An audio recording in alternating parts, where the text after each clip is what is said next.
আল্লাহু ইয়া রাব্বি ইয়া আল্লাহ। যারা আলিমদের গোস্ত খায়, নবীদের গোস্ত খায়, এরা নিকৃষ্ট অপমৃত্যুর মুখে এরা পড়ে। আবু লাহাব নবীজির গোস্ত খেয়েছিল। গোস্ত খাওয়া মানে পিছনে নিন্দা করা। নবীকে তাব্বাল্লাকা সায়রাল ইয়াউম, পুরো দিন তোমার উপরে ধ্বংস আসুক, কেন তাওহীদের দাওয়াত দিলি, ইসলামের দাওয়াত দিলি।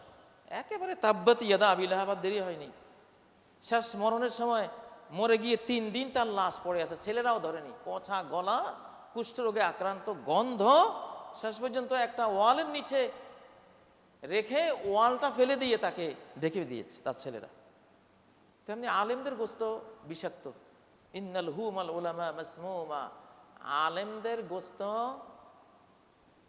প্রাণ সংহারক, বিষ মাখা। এটা যে খাইবে তার অবস্থা শেষ। এই জন্য সহজে কোনো আলেমদের দুর্নাম করতে নেই। আমি আমার কথা বলছি না, আলিম ওলামা সারা বিশ্বব্যাপী আছে।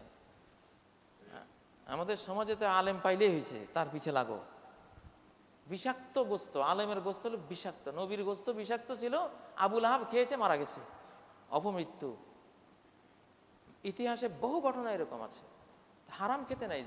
মুসলিমের যে কোনো মুসলিমের গোস্তই আপনার জন্য হারাম। ওটার একটা খারাপ প্রতিফল আপনাকে ভোগ করতে হবে। কোরআন যে বলছে কুলু মিনাত তাইয়্যিবাত, হালাল খাও।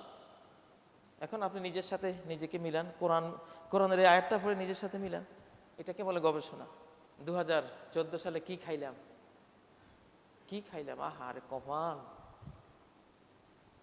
কি খাই। আজকেও সকালে কি খাইছি, আমি কি খেয়েছি,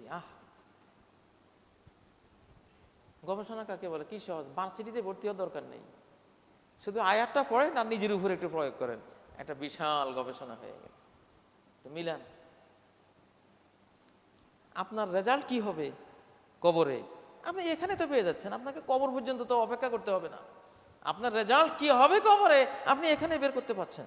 যদি চেঞ্জ না হন, তাহলে বড় ভয়াবহ পরিণতি আছে। কুলু মিনাত তাইয়্যিবাত, তাইয়্যিবাত খাও, হালাল পবিত্র খাবার খাও। পবিত্র খাবার খেয়ে সৎ কাজ করলে ওটা সৎ কাজ হবে, ওটা থেকে পজিটিভ রে আসবে, পজিটিভ আলো আসবে। আর যদি হারাম খাও তাহলে পজিটিভ রে আসবে না, নেগেটিভ রে আসবে, জ্বালিয়ে দেবে, শয়তানিক রে আসবে।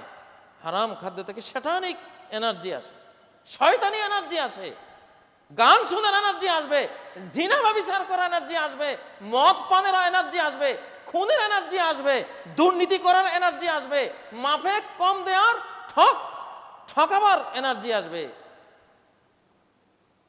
সালাতের এনার্জি আসবে না, কোরআন বুঝবার এনার্জি আসবে না, পরোপকার সমাজ কল্যাণের এনার্জি আসবে না, খারাপ এনার্জি আসবে। এটা সিস্টেম। আল বারনামাজুর রহমানি, রহমানি প্রোগ্রাম, প্রোগ্রামড বাই রহমান। তোমাকে তিনি প্রোগ্রামিং করেছেন। তুমি হালাল খেলে পজিটিভ পাবে, positive energy, positive ray, positive কর্ম, পজিটিভ থিঙ্কিং, পজিটিভ নজর দৃষ্টি, পজিটিভ শ্রুতি, পজিটিভ স্পর্শ, পজিটিভ জ্ঞান, সব তুমি পাবে যদি হালাল খাও। আর যদি হারাম খাও, পাইবা সব নেগেটিভ। দেখো না, শুকুরের ঘরে কি ছাগলের বাচ্চা হয় না শুকুরের বাচ্চা হয়?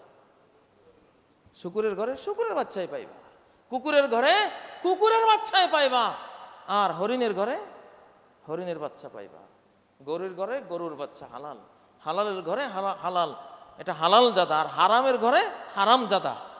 হারামের ঘরে কি হয়? হারাম। কথাগুলি একটু কর্কশ লাগবে, কিন্তু কিছু করার নাই। সময়তে একটা করলার তিতা 1 মণ মিষ্টির চেয়ে বেশি কল্যাণকর হয়। যখন মানুষ রোগী হয় তখন তিতাটা বড় কাজে লাগে, টিউমার হয় অপারেশনটা বড় কাজে লাগে, রক্ত চলে গেছে 2-3 কেজি, পেটও ফেড়ে গেছে জীবনের তরে, সেলাইও করছে, আবার 20,000 টাকাও দিলাম। কেন? ডাক্তার এত ক্ষতি করলো, আমাকে ফেড়ে ফেললো, কেটে ফেললো, 2 কেজি রক্ত জড়ালো, তারপরও 20,000 টাকা কেন দিলাম? কাজটা উনি ভালোর জন্য করেছে। কিসের জন্য? প্রাণ সংহারের জন্য করেননি, প্রাণ রক্ষার জন্য করেছেন। কোরআন প্রাণ রক্ষার জন্য এই কথাগুলি বলে। অকাল মৃত্যু হয় যারা হারাম খায়, খারাপ মৃত্যু হয়। الله الله يا ربي يا الله الله يا ربي يا الله لا إله إلا الله لا إله إلا الله لا إله إلا الله محمد رسول الله